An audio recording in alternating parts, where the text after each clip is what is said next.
오늘 설교 본문은 창세기 23장입니다. 창세기 23장 1절부터 20절까지 기록된 하나님의 말씀을 낭독하도록 하겠습니다.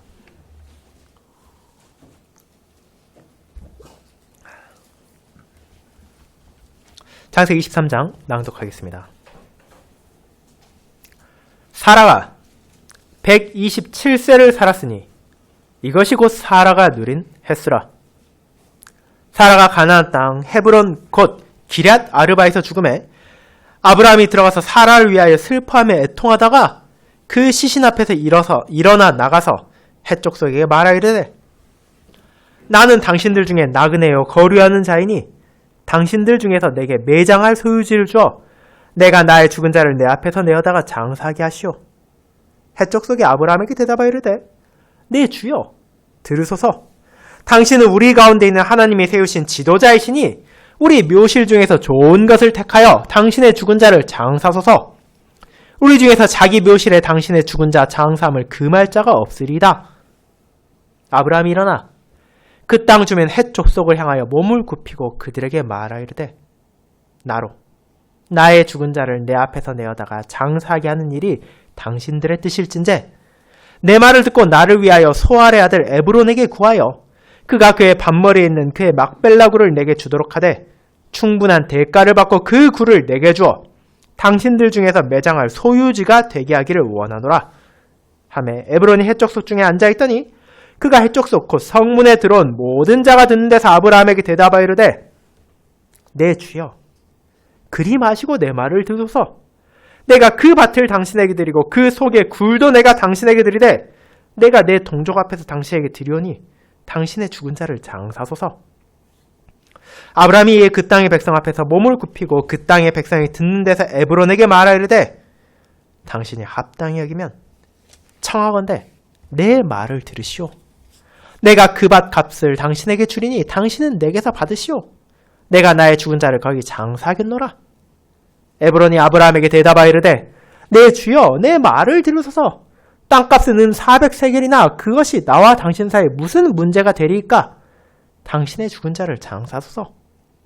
아브라함이 에브론의 말을 따라 에브론이 헷족속에 듣는 데서 말한 대로 상인이 통용하는 은 400세겔을 달아 에브론에게 주었더니 마므레한 막벨라에 있는 에브론의 밭 곧 그 밭과 거기에 속한 굴과 그 밭과 그 주위에 들린 모든 나무가 성문에 들어온 모든 헷족속이 보는 데서 아브라함의 소유로 확정된지라. 그 후에 아브라함이 그 아내 사라를 가나안 땅 마므레한 막벨라 밭 굴에 장사하였더라. 마므레는 곧 헤브론이라. 이와 같이 그 땅과 거기에 속한 굴이 헷 족속으로부터 아브라함이 매장할 소유지로 확정되었더라. 아멘. 오늘 설교는 카더브룩 호주 자유개혁교회 더크 파피 목사님의 설교를 허가를 받아 번역하여 읽는 설교로 봉사하도록 하겠습니다. 설교에는 찬송 74장 1A절부터 4절까지를 함께 부르겠습니다. 사랑하는 주 예수 그리스도 안에 있는 형제 자매님들, 여러분이 창세기 23장을 처음 읽게 된다면 도대체 이 본문의 요점이 무엇인지에 대해 의문을 가지게 될지도 모릅니다. 우선 우리는 사라의 죽음에 대해 읽습니다. 물론 아브라함이라는 한 개인의 삶에 있어서 이것은 매우 중요한 사건임이 분명합니다. 아브라함은 사라를 매우 사랑했기 때문입니다. 그리고 이어지는 내용은 아브라함이 햇사람 에브론에게서 밭을 사서 사라의 시신을 위한 묘지로 사용하려는 이야기를 다룹니다. 그리고 이 장의 대부분이 바로 그 과정에 대한 기록입니다. 본문은 그 밭을 매입하기 위해 필요한 법적 절차를 충족시키는 과정을 상세히 기록하고 있기에 누군가는 고대 세계에서 이루어지는 이런 흥정과 거래를 읽는 것이 흥미롭다고 느낄 수도 있습니다. 하지만 여전히 대체 그 일들이 왜 그렇게 중요한가? 그리고 하나님의 백성으로서 이 본문이 우리에게 주는 지속적인 메시지는 과연 무엇인지에 대한 질문이 여전히 우리에게 남게 됩니다. 그 질문에 답하기 위해 우리가 할 수 있는 유일한 방법은 평소에 우리가 하는 대로 하는 것입니다. 바로 이 말씀에 있어서도 하나님께 초점을 맞추는 것입니다. 오직 여호와께서 그리고 그의 언약 백성에 대한 그분의 사역에 우리의 시선을 고정시킬 때에만 이 본문의 내용을 우리는 이해하고 받아들이고 감사할 수 있습니다. 오늘 저는 다음의 제목으로 하나님의 말씀을 여러분에게 전하고자 합니다. 여호와께서 그의 백성에게 약속된 유업의 보증을 주십니다. 첫 번째, 여호와께서 아브라함에게 그의 유업의 보증을 주십니다. 두 번째, 여호와께서 우리에게도 그의 유업의 보증을 주십니다. 라는 대주로 살펴보겠습니다. 먼저 첫 번째, 여호와께서 아브라함에게 그의 유업의 보증을 주십니다에 대해 알아보겠습니다. 형제자매 여러분, 본문은 사라의 죽음을 전하며 시작합니다. 사라는 127세까지 살았습니다. 이는 이삭이 태어난 후 37년이 지난 시점입니다. 당시 그들은 기럇 아르바, 후에 헤브론이라 불리게 되는 땅에 머물고 있었습니다. 이곳은 이스라엘의 남쪽 끝으로 아브라함이 한동안 머물렀던 장소이기도 합니다. 자, 그렇게 사라가 죽은 일은 아브라함에게 매우 슬픈 일이었습니다. 그는 사라를 위해 애도하고 눈물을 흘렸습니다. 성경은 우리에게 그들이 실제로 존재했던 사람임을 보여줍니다. 물론 그들은 하나님의 약속, 즉 몸의 부활과 영생의 약속을 알고 있었을 것입니다. 아브라함과 동시대에 살았던 것으로 여겨지는 인물인 욥은 이에 대해 명확하게 이야기합니다. 욥기 19장 25절에서 27절은 다음과 같습니다. 내가 알기에는 나의 대속자가 살아계시니 마침내 그가 땅에 서실 것이라. 내 가죽이 벗김을 당한 뒤에도 내가 육체 밖에서 하나님을 보리라. 내가 그를 보리니 내 눈으로 그를 보기를 외인처럼 하지 않을 것이라. 내 마음이 초조하구나. 그와 같이 부활에 대해 아브라함이 알고 있었다 하더라도 배우자의 죽음으로 인한 슬픔이 사라지는 것은 아닙니다. 아브라함은 깊은 슬픔에 잠겼습니다. 사랑하는 아내가 세상을 떠났습니다. 죽음은 언제나 비극적입니다. 사랑하는 사람이 죽으면 그와의 교제와 사귐을 잃게 됩니다. 더 이상 그 사람과 이야기를 나눌 수도 없고 웃을 수도 없으며 새로운 추억을 만들 수 없습니다. 마치 모든 것이 끝난 것처럼 느껴집니다. 물론 마음 깊은 곳에서는 이런 일들이 하나님의 본래 계획이 아니었음을 알고 있습니다. 그럼에도 종종 몇 주나 몇 달은 물론 몇 년이 지난 후에도 슬픔이 찾아올 수 있습니다. 이 슬픔 속에서 우리는 하나님과의 평화를 찾아야 합니다. 우리 주 예수 그리스도께서도 친구 나사로의 죽음을 보시고 애통하며 눈물을 흘리셨음을 요한복음 11장에서 보게 됩니다. 그렇기에 아브라함은 자신의 평생을 함께했던 부인을 잃었고 사랑하는 그녀의 죽음으로 인해 깊이 애도하며 슬퍼했습니다. 이제 아브라함은 사랑하는 사람을 잃은 가족들이 종종 겪는 일을 해야 했습니다. 그것은 다름 아닌 장례를 위한 실제적인 준비를 하는 것이었습니다. 그러나 그의 경우에는 약간 까다로운 상황이 있었습니다. 그는 자신의 땅을 소유하고 있지 않았고 자연히 사라를 묻을 묘지도 가지고 있지 않았기 때문입니다. 그래서 그는 그곳에 땅을 소유하고 있던 햇사람들을 찾아가서 땅을 사기 위한 거래를 시도합니다. 창세기 23장 4절에서 18절은 기원전 약 2100년경 근동지방의 거래 과정을 자세히 보여줍니다. 아브라함은 그 사람들에게 가서 이렇게 말합니다. 나는 당신들 중에 거류하는 거류민입니다. 내게 당신들 소유지 가운데 무덤을 줘서 내가 죽은 나의 사람을 내 앞에서 내어나게 장사할 수 있게 해달라고 말입니다. 그에 대해 답으로 6절에서 지역 주민들은 아브라함에게 굳이 묘지를 살 것이 아니라 이미 있는 묘지 가운데 한 장소를 빌려서 사용하라고 제안합니다. 그러나 아브라함은 이를 거부하고 에브론에게 요청할 것을 제안합니다. 그는 그 값을 다 지불하고 에브론의 밭 끝에 있는 한 동굴을 사기를 원했습니다. 여기에서 흥미로운 점은 증인과 법적인 거래를 위해 필요한 조건들이 지속적으로 언급된다는 것입니다. 10절에서는 에브론의 햇사람들, 즉 그의 성읍의 문에 들어오는 모든 자들 앞에서 아브라함에게 답변합니다. 그리고 11절, 13절, 16절, 18절에서도 이 거래가 증인들 앞에서 이루어졌음이 계속해서 강조됩니다. 에브론 역시 자신의 굴에 대한 아브라함의 제안을 받자마자 반박을 합니다. 11절에 따르면 그는 굴만이 아니라 밭 전체를 함께 판매하려 했습니다. 그 이유는 알 수 없습니다. 더 많은 금액을 원했던 것인지 아니면 그 땅이 자신의 다른 소유지들과 분리되어 있었던 것인지는 우리가 알 수는 없습니다. 아브라함은 그 제안을 받아들여 그 밭까지도 함께 사기로 했고 다음으로 가격 협상으로 넘어갔습니다. 에브론은 말합니다. 누가 그 값을 말합니까? 당신과 나 사이에 400세겔 은이 대체 무슨 대수겠습니까? 그냥 땅을 가져가십시오라고 말입니다. 물론 창세기의 다른 구매 사례들과 비교해보면 이 가격은 상당히 높아 보입니다. 그럼에도 아브라함은 아무런 토를 다지 않고 아닙니다. 내가 그 값을 다 지불하겠습니다 라고 대답하고 증인들 앞에서 400세겔의 은을 저울로 달아 그 사람에게 주었습니다. 그 결과 17절에서 18절은 그 밭과 굴, 그 안에 있는 나무들이 모두 성읍의 문에서 증인들 앞에서 아브라함에게 소유권이 넘어갔음을 말합니다. 당시 성읍의 문은 장로들이 모이고 법적인 거래가 이루어지는 장소였습니다. 20절은 다시 한번 밭과 굴이 아브라함에게 매입되어 이제 사라를 위한 매장지로 사용되었음을 강조합니다.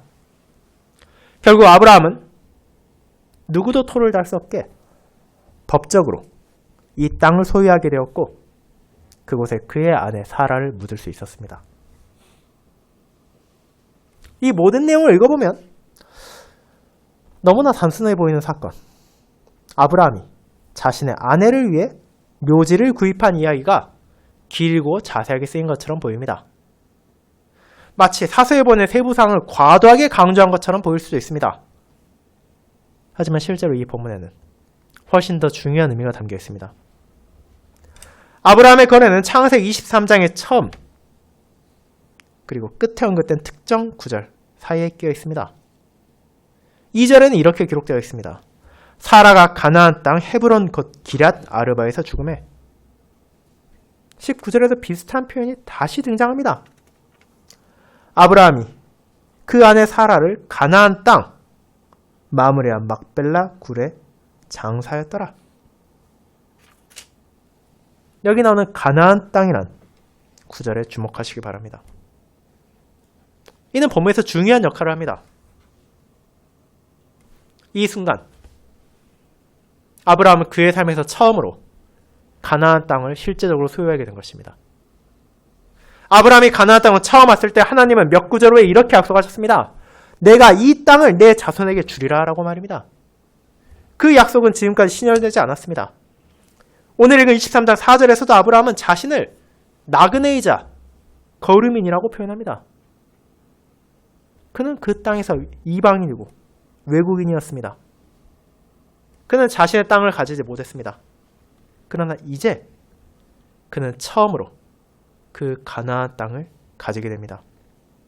특별히 4절과 9절에서 아브라함이 사기를 원했던 땅에 대해 본문에 나온 단어는 묘지라고 번역될 수도 있고 소유지라고도 번역될 수 있습니다.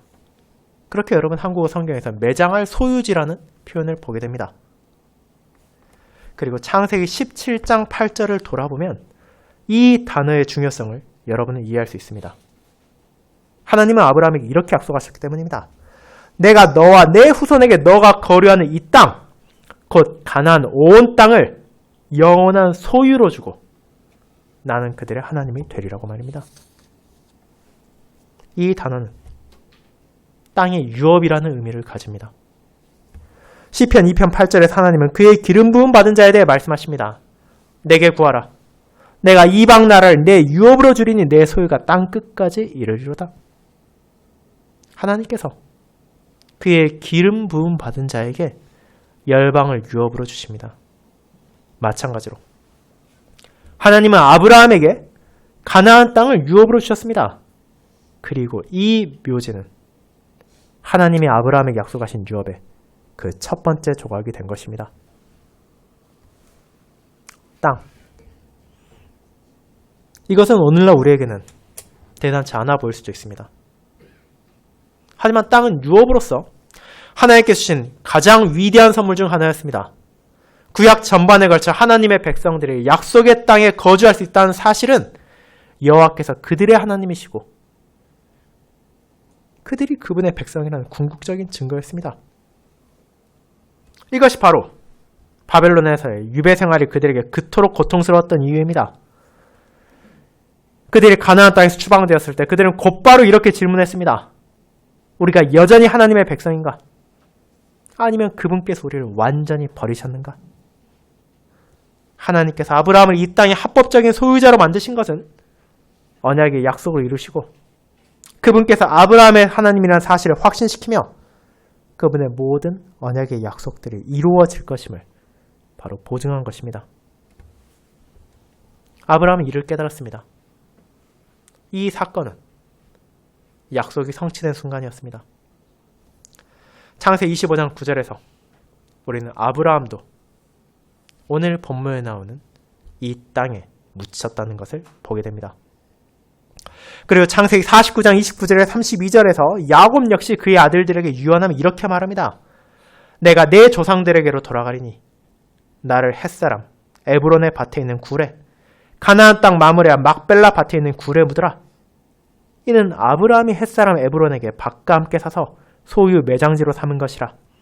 그곳에 아브라함과 그의 아내 사레가 묻혔고 그곳에 이삭과 그의 아내 리브가가 묻혔고 나도 레아를 그곳에 묻었노라.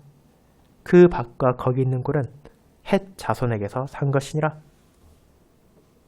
야곱은 그의 몸을 반드시 가나안 땅으로 돌려보내어 그곳에 묻으라고 명령했습니다. 왜냐하면 그는 여호와를 믿었고 그것이 하나님께서 약속하신 땅이라는 사실을 확신했기 때문입니다. 또한 창세기 50장 24에서 26절에서 요셉 역시 그의 자손들에게 유언했습니다. 그가 말하기를 하나님께서 400년 후에 그들을 이집트에서 구원하실 때 자신의 유해를 가지고 나가 동일한 매장지, 즉 가나안 땅에 묻어달라고 한 것입니다. 이 모든 행위들은 믿음으로 통해 이루어진 것입니다.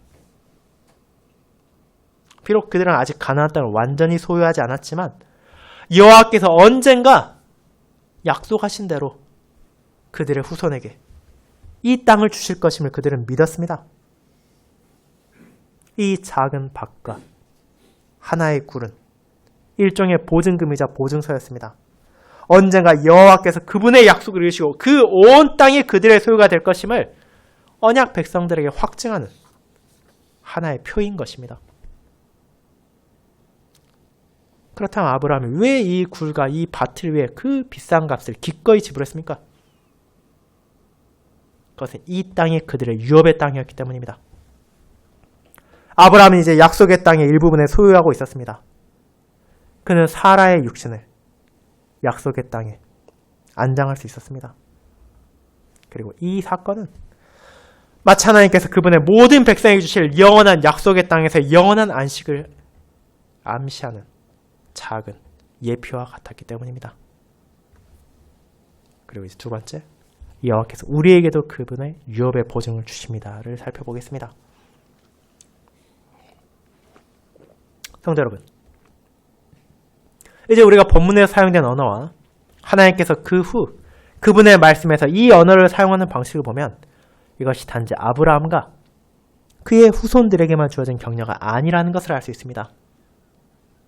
이것은 우리 모두를 위한 격려로 주어진 말씀입니다. 아브라함이 성문에 있는 사람들에게 처음 말을 걸 때 자신을 어떻게 소개합니까? 이방인이자 나그네라고 말합니다. 일부 다른 번역에서는 낯선 사람 혹은 떠돌이라는 표현을 사용하기도 합니다. 쉽게 말해 아브라함은 오늘날로 따지자면 난민이자 이방인이고 외국인이었습니다. 그리고 그런 위치에서 살아간다는 것이 쉽지 않다는 것은 여러분들도 잘 알고 있을 것입니다. 그런 사람들은 먼저 그 나라에 들어가는 것도 어렵습니다. 그리고 나라에 들어간 후의 생활도 매우 힘겹습니다. 언어도 잘 알지 못하고 관습은 낯섭니다. 고향의 음식과 자신들에게 익숙하고 안전하고 안락했던 지인들을 그리워합니다. 이방인으로서 문화에 대해 알지 못하고 무엇을 할 수 있고 무엇을 하면 안 되는지에 대한 암묵적인 규칙도 모릅니다. 그래서 종종 다른 사람들의 웃음거리가 될 만한 말을 하거나 행동을 할 수도 있습니다. 또한 외국인은 억압과 부당함과 착취에 있어서 매우 취약한 위치에 놓이는 것도 사실입니다. 그러나 아브라함이 자신을 이방인이라고 말할 때 그것은 단지 고립감을 느꼈거나 착취당한 가능성만을 염두에 두고 한 말이 아닙니다. 그 말에는 무엇보다 영적인 의미가 담겨 있습니다. 그것이 무엇인지 오늘 앞서 읽은 히브리서의 저자가 분명하게 설명해 줍니다. 히브리서 11장 8에서 10절은 아브라함이 하나님께서 유업으로 주실 땅으로 가라는 부르심에 순종하여 떠났다고 기록하고 있습니다. 그러나 그가 그 땅의 소유를 차지한 대신 아브라함과 그의 아들들은 외국 땅에서 장막에 거주했다고 말합니다. 그리고 히브리서 11장 13절에서 16절은 이렇게 이어집니다. 이 사람들은 다 믿음을 따라 죽었으며 약속을 받지 못하였으되 그것들을 멀리서 보고 환영하며 또 땅에 사는 외국인과 나그네임을 고백하였으니 그들이 이같이 말하는 것은 자기들이 본향 찾는 자임을 나타냄이라. 그들이 나온 바 본향을 생각하였더라면 돌아갈 기회가 있었으려니와 그들이 이제는 더 나은 본향을 사모하니 곧 하늘에 있는 것이라. 그러므로 하나님이 그들의 하나님이라 일컬음 받으심을 부끄러워하지 아니하시고 그들을 위하여 한 성을 예비하셨느니라 라고 말입니다.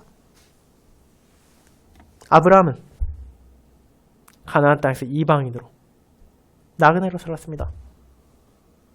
그가 원하기만 했다면 언제라도 자신이 나왔던 갈대아 땅 우르로 돌아가 자신의 가족들과 제외하여 그 땅에서 편안하게 지낼 수도 있었습니다. 그러나 그는 절대 그렇게 하지 않았습니다. 왜냐하면 그는 약속을 믿었기 때문입니다. 그는 가나안에서 이방인과 떠돌이로 살기로 기꺼이 받아들였습니다. 왜냐하면 그는 하늘의 나라를 바라보고 있었기 때문입니다. 가나안 땅, 즉 약속의 땅은 하나님께서 그분의 모든 백성들에게 약속하신 영원한 유업을 가리키는 그림자에 불과했습니다. 사실 아브라함만 이방인과 나그네로 산 것이 아닙니다. 야곱도 자신을 나그네로 이해했습니다. 창세기 47장 9절에서 야곱은 바로에게 이렇게 말합니다. 내 나그네 길의 세월이 130년이니이다.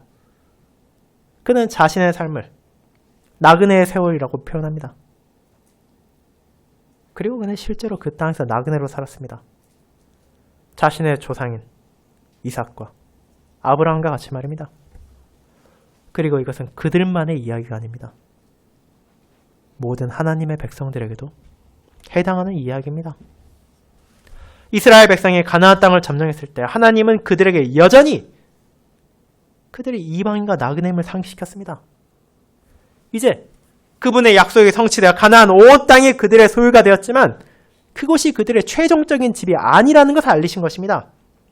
레위기 25장 23절에서 하나님은 희년의 법규를 설명하시며 이렇게 말씀하십니다. 토지를 영구히 팔지 말 것은 토지는 다 내 것임이니라.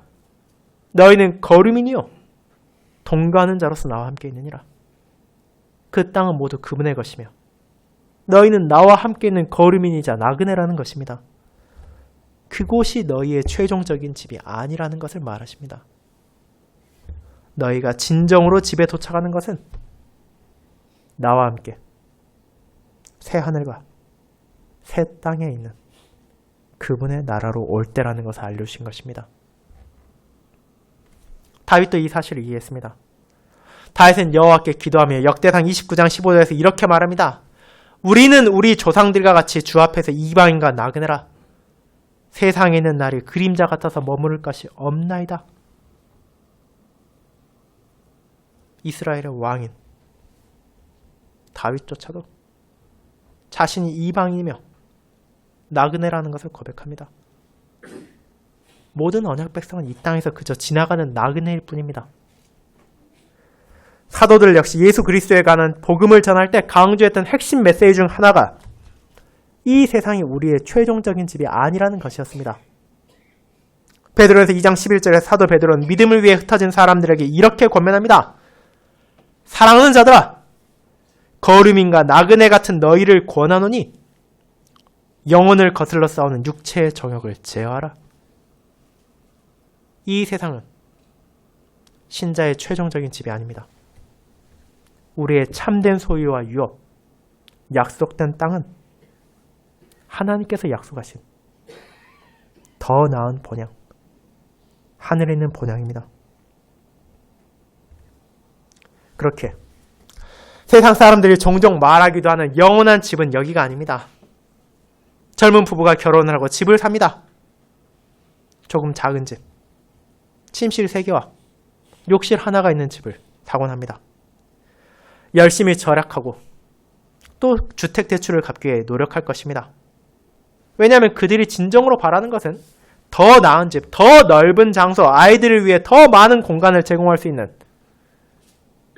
더 편안한 집이기 때문입니다. 그들은 자신들의 영원한 집, 흔히 말하는 드림하우스에 대해 꿈을 꿉니다. 오랫동안 정착해서 살 수 있는, 어쩌면 자신의 남은 평생을 살 수 있는, 그리고 자신의 자녀들도 살 수 있는 그런 집을 꿈꿉니다. 좋은 생각입니다. 자녀들을 위해 공간을 마련하고 집을 가꾸는 것 자체는 아름다운 일입니다. 하지만 우리는 아무리 그런 집을 얻었다 하더라도 그것이 우리의 영원한 집이라고 생각해서는 안 됩니다. 왜냐하면 그저 그것이 사실이 아니기 때문입니다. 여러분은 이방인이고 나그네입니다. 여러분은 그저 이 땅을 지나가는 나그네일 뿐입니다. 이곳은 여러분의 집이 아닙니다. 여러분은 여기에 영원히 머물도록 계획된 사람들이 아닙니다. 여러분은 이런 생각을 얼마나 자주 하십니까? 만약 여러분이 한 곳에서 태어나 평생을 그 마을에 산다면 그곳이 자신의 집이라고 생각하기 쉽습니다. 특히 부모님과 조부모님도 그곳에 살고 계시고 자신의 자녀들과 손주들도 그곳에 정착해 있다면 더욱 그러할 것입니다. 저는 이에 대해 신학교 교수님이었던 구약학 교수 반담 박사님이 가르쳐 주셨던 일이 떠오르기도 합니다. 반담 박사님은 이제 신학교를 졸업하고 목사가 될 학생들에게 하나님께서 이런 면에서 너희를 특별히 축복하셨다고 하셨습니다. 그것은 다름 아닌 목사로 살다 보면 다른 지역에서 청빙을 받고 이사로 가는 일이 흔하다는 것입니다. 그것은 힘들 수 있지만 결코 나쁜 일이 아니라고 하십니다. 왜냐하면 그 과정을 통해 이 세상이 우리의 최종적인 집이 아니라는 사실을 깊이 실감하게 되기 때문입니다. 우리는 항상 이사를 할 때마다 자신의 마음의 일부를, 추억의 일부를 그곳에 두고 오기 때문에 완전히 정착하지 못합니다. 저희도 그러한 경험을 했습니다. 하지만 그렇다고 해서 우리가 집이 없는 것이 아닙니다. 우리에게는 진정한 집이 있습니다. 우리가 온전히 정착하게 될 집이 있습니다. 그 집은 하늘에 있습니다. 주님과 함께 있는 곳이 바로 우리의 집입니다. 머지않아 주님께서 우리를 집으로 부르실 것입니다. 우리가 이 세상을 지나는 동안 항상 어느 정도는 불안감과 떠도는 기분이 들 수도 있습니다. 하지만 그것은 괜찮습니다. 곧 집에 도착할 것이기 때문입니다. 우리 주 예수님께서 우리를 위해 영원한 거처를 준비하고 계십니다. 우리의 영원한 집. 주님께서 준비하신 그곳에서 우리는 그분과 영원히 함께 살게 될 것입니다. 사도 바울은 빌립보서 3장 20절에서 이렇게 말합니다. 그러나 우리의 시민권은 하늘에 있는지라. 거기로부터 구원하는 자 곧 주 예수 그리스도를 기다리노니 그는 만물을 자기에게 복종하게 하실 수 있는 역사로 우리의 낮은 몸을 자기 영광의 몸의 형체와 같이 변하게 하시리라. 그렇다면 어떤 사람이 이 진리를 잘 이해할 수 있습니까? 바로 사랑하는 사람을 잃은 사람들입니다. 배우자나 자녀가 세상을 떠나면 우리는 이미 한 발을 하늘에 디딘 듯한 기분을 느낍니다. 우리는 하늘나라를 묵상합니다. 그들이 주님과 함께 있다는 사실을 생각합니다. 그곳에서 그들이 어떤 모습일지, 우리가 언제 다시 만날 수 있을지 그 모든 것이 궁금해지고 동시에 이 땅에 대한 집착을 서서히 놓을 준비를 하게 됩니다. 여러분, 이 말이 무슨 뜻인지 아시겠습니까? 우리는 이 땅의 것들을 너무 굳게 붙잡아서는 안 된다는 것입니다. 우리의 시민권이 하늘에 있다면 이 세상의 것에 매달릴 필요가 없습니다. 특별히 죄악된 것들에 빠져서는 안 됩니다. 그를 위해 아브라함은 매우 비싼 대가를 지불하려 했습니다. 왜 그랬습니까? 그 은 400세겔이 그에게는 그다지 중요한 문제가 아니었기 때문입니다. 그는 하나님을 신뢰했습니다. 이 땅이 그의 최종적인 집이 아니라는 것을 알았습니다. 제가 언급했던 빌립보서 3장과 베드로전서 2장 모두에서 사도들은 우리의 하늘 시민권에 대한 이해가 이 세상의 죄악된 것들에 얽매이지 않도록 돕는다는 점을 가르칩니다. 바울은 빌립보서 3장 18절 19절에서 이렇게 경고합니다. 내가 여러 번 너에게 말하였거니와 이제도 눈물을 흘리며 말하노니 여러 사람들이 그리스도의 십자가에 원수를 행하느니라. 그들의 마침은 멸망이요 그들의 신은 배요 그 영광은 그들의 부끄러움에 있고 땅의 일을 생각하는지라. 많은 사람들이 하나님의 원수로 살고 있습니다. 그들의 신은 자신들의 배입니다. 그들의 모든 초점이 이 세상의 좋은 것에 있습니다. 맛있는 스테이크, 부드러운 빵, 그리고 한 병의 와인. 그런 삶의 방식에 휩쓸리기 쉽습니다. 인스타그램, 핀터레스트를 비롯한 온갖 SNS에는 어떻게 하면 멋진 파티를 열 수 있는지, 집을 훌륭하게 리모델링 할 수 있는지, 또 집을 아름답게 꾸밀 수 있는 집에 대한 자료들이 넘쳐납니다. 그러나 여러분은 이런 것들을 조심해야 합니다. 이런 것들은 특별히 돈이 많을 때 발생할 수 있는 큰 위험입니다. 우리의 소유가 많아질수록 이상적인 집을 짓는데 더 많은 관심을 쏟는 경우가 많습니다. 더 좋은 카라반을 사거나 더 긴 휴가를 떠나는 데 집중할 수도 있습니다. 그러나 하나님께서는 경고하십니다. 많은 사람들이 그리스도의 원수라고 말입니다. 그들의 신은 자신의 배이고 그들의 마지막은 멸망이라고 말입니다. 베드로 역시 같은 점을 강조합니다. 그는 그리스도를 믿는 믿음으로 인해 뿔뿔이 흩어져야 했던 나그네들에게 편지를 쓰고 있습니다. 그들은 신앙으로 인해 자신들의 고향을 떠나야 했고 자신들의 생명을 구하기 위해 도망쳐야 했습니다. 그럼에도 불구하고 베드로전서 2장 11절에서 이렇게 권면합니다. 사랑하는 자들아, 거류민과 나그네 같은 너희를 권하노니 영혼을 거슬러 싸우는 육체의 정욕을 멀리하라. 그는 이전 장에서 그들을 순종하는 자녀라고 부르며 그들이 이전에 따랐던 욕망을 본받지 말고 그들을 부르신 분이 거룩하시니 그들 또한 거룩해야 한다고 명했습니다. 그리고 조금 뒤엔 베드로전서 3장 3절에서 명확히 이것이 무슨 뜻인지를 설명합니다. 그는 이렇게 기록합니다. 너희가 이방인의 뜻을 따라 행하여 음란과 정욕과 술취함과 방탕과 연애와 무법한 우상 숭배를 하던 때가 지나갔으니 족하도다라고 말입니다. 여러분이 이 땅에서 나그네라는 사실을 잊으면 이 땅이 제공하는 온갖 유혹에 빠지기 쉽습니다. 술, 파티, 욕망, 성적 쾌락 등은 우리에게 굉장히 매력적으로 다가올 수 있습니다. 그러나 하나님께서는 말씀하십니다. 그것은 너희가 누구인지에 대한 이야기가 아니라고 말입니다.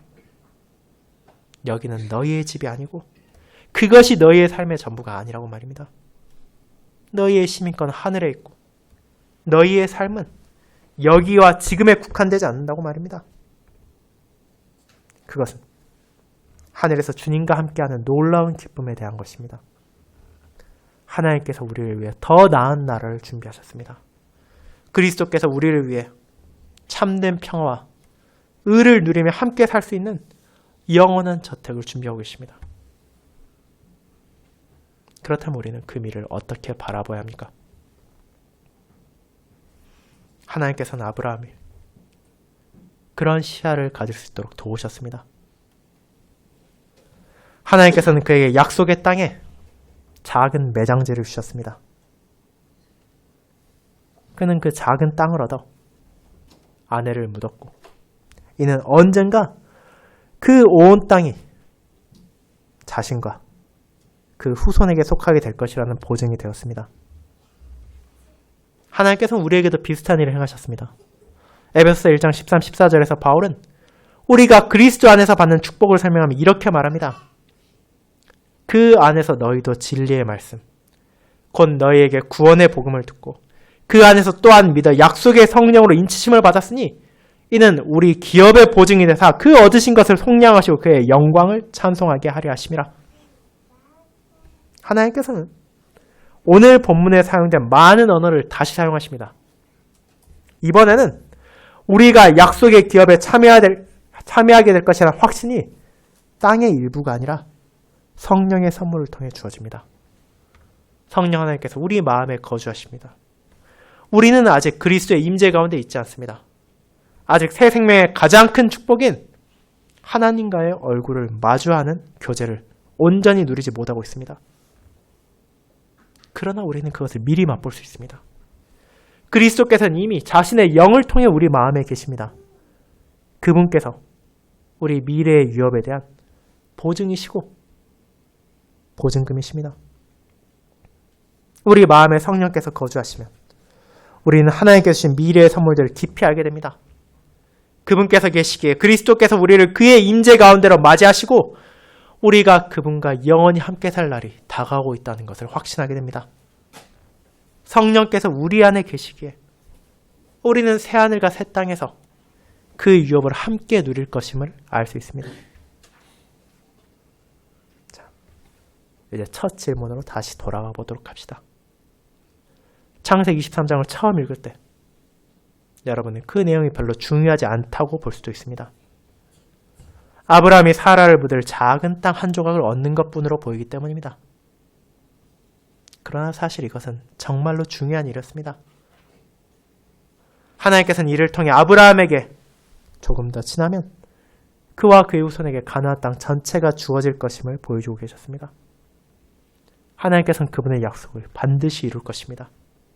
그리고 궁극적으로 그 약속의 땅은 더 큰 약속의 땅, 더 나은 본향인 천국의 그림자일 뿐입니다.